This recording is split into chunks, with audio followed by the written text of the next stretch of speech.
Après, pour un pays qui se prétend égalitariste, qui se prétend anti-communautariste et qui prétend combattre le terrorisme, je trouve que leur démarche elle est très contradictoire.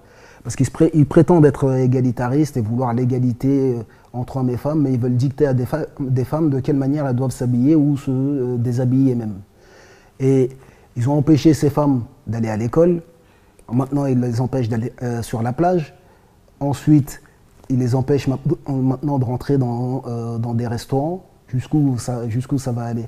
Et ça veut dire quoi?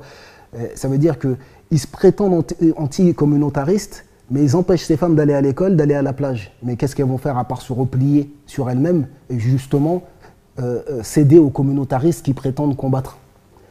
Et après cela, ils nous disent aussi que ce sont des gens qui combattent le terrorisme. Mais en faisant ça, ils combattent le terrorisme? Je ne pense pas. Je pense qu'en faisant ça, ils alimentent le terrorisme.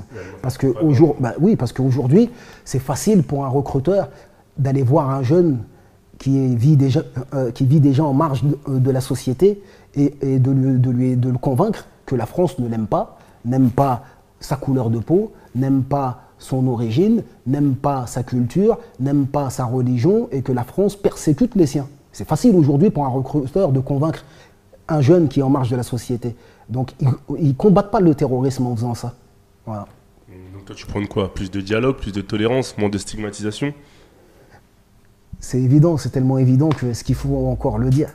Voilà, on devra vivre ou mourir ensemble, c'est tout.